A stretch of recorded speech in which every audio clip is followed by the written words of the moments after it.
Problem, problem 11.69.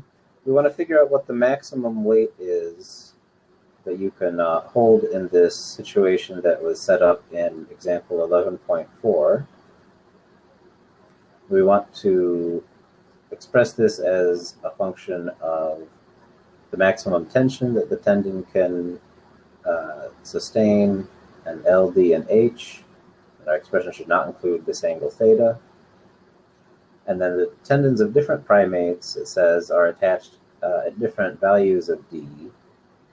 And it wants us to calculate the derivative of the maximum weight with respect to D, and then say whether it's positive or negative, and then use this to explain why chimps are stronger than humans, given that this tendon is attached further from the elbow for them. So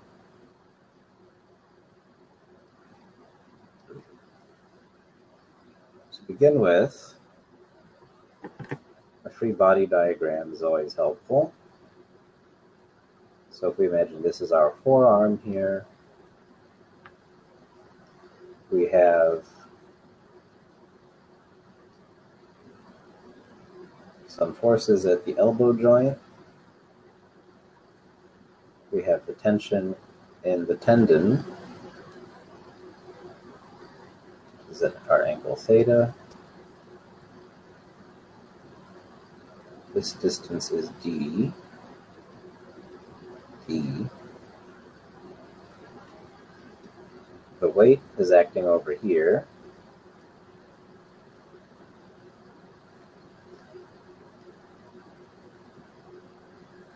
The whole length is big L.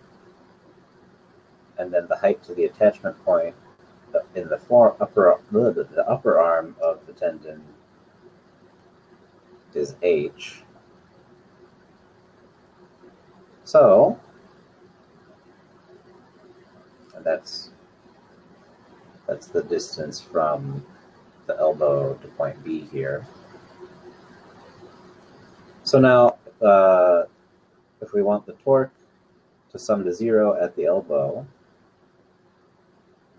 our condition for equilibrium, then the weight times the whole length of the arm minus the torque that the tension in the tendon exerts, which is T sine theta times D. So this has to be 0. We don't want theta in our expression. However, just using some basic trigonometry, we can see that the sine of theta is going to be h over the square root of h squared plus d squared. It's the opposite and hypotenuse. So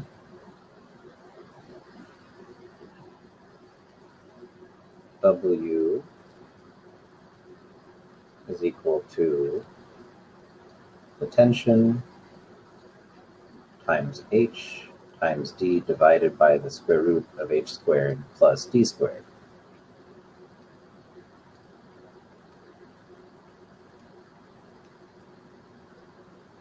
And so if we want the max, we just write max on the weight and the tension. And there we go.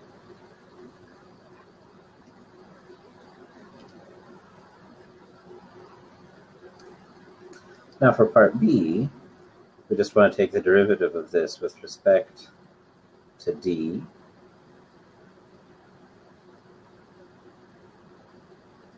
And so this gives us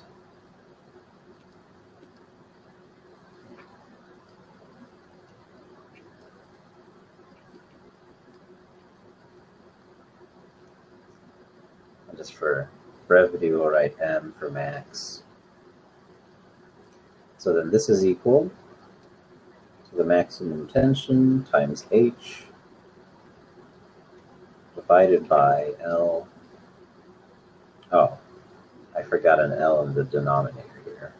Sorry. Got kind of messy. Anyway, so L times the square root of h squared plus d squared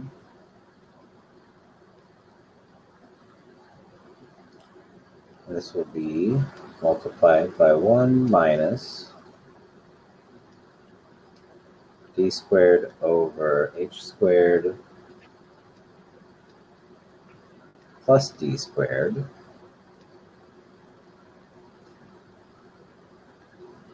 see, this is just the chain rule and product rule, power rule, etc. Just, apply it appropriately to calculate the derivatives. And we can see that this is always going to be greater than 0. The only thing that could make it negative is this term here, because we're subtracting this from 1. So if this could be greater than 1, then it could be negative. However, we have d squared being divided by d squared plus something that's positive. So this is always going to be less than 1. And so this whole thing is always going to be greater than 0. Now, so then the reason that the chimpanzee can be stronger, given that its tendon attaches further from the elbow, is that as the maximum weight increases. That's what it means for the derivative to be positive, that your function, in this case the maximum weight, increases as the variable that you're taking the derivative with respect to increases.